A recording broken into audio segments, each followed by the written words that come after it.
Welcome to my YouTube channel, guys. Pini bangke, pima pute ajo mane kanting.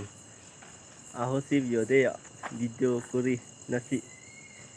Bangso video nang litum, kiceng pen kijut nang lang tha video pang kalang mi uta thek lang no ta ka thek. Nasi lang mi lang nut tami nang litum bangso video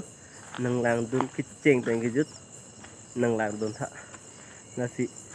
Pini vlogs ke lang lo kita lang mi sen ji ke libon mi than ji ti thek long ta di la si la la tan tan mane pini bang ke yo de aju si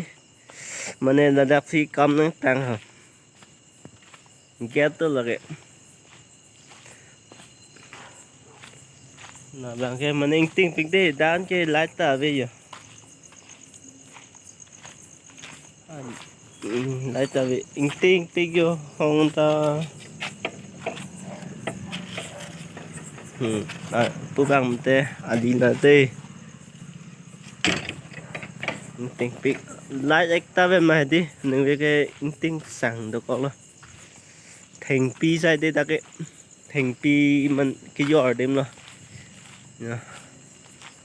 thành pi thế bộ sai đây rồi bộ ăn ta thành pi sai đây rồi là bố cái tinh sang thấy không được đó lại là ekta bên mà đi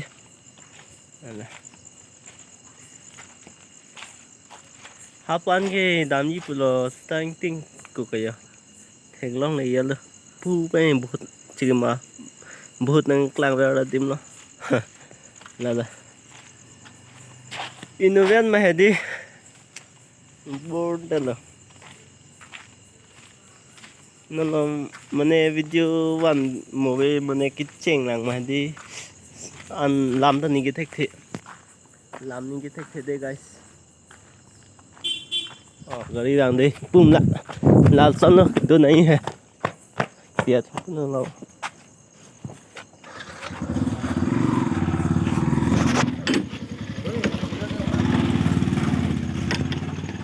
là sao nha là blog rồi cái trồng đá smart tụm lợt là sao mà trồng đá nó có là mà này chum movie mà thì là chum movie mà si trồng đá nó có là cái rèn như phan cái mà này là cái rèn như vào sai cái chất tân đam mê clean năng như mà thì đi là ave adorma ta ave enda claim ra jong lo sita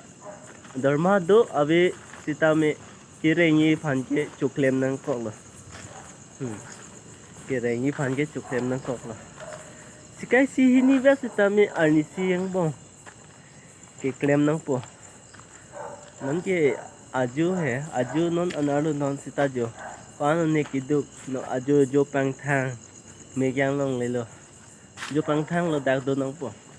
la mo adap the ad tian ete rom ta li lo an chỗ po đang chinh đu po mê giang po là cái đục đi cái giờ con ta cái cái bên đó đục i bang bu propre po phan là de sita me i li bu propre sita i mê bang cái chiếc rong lap ya lên ta mê giang long lên mà thì đi là mê giang long lên mà đi bộ mà trong kring jing được hoặc là gì jadi cái chi về là kita mi trong kring jing kita mi chop lap giờ mi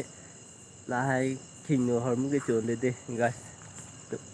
chỗ chi là hai bang cái chỗ tao úp nang tin này nên bị ta mong mẹ thì khó ta chỗ chết là khi hơn cái chỗ chơi đi chỉ tham tap ta đi ở học làm tham rồi là thì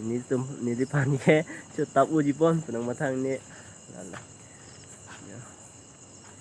non đặt phần đầm po mà nên bài ní ajo non inu rang là hả là ăn cho đâm gì đó là chỉ nói inu rang là non có nhìn được luôn là chỉ buro mà chỉ yo nang tum phan video nang wani phan chỉ bên này rồi là chỉ guys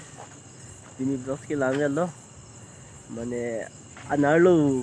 pin nạp lắm ako nang one pitu po nang tum hande aki mi send video so nang one pitu po là chỉ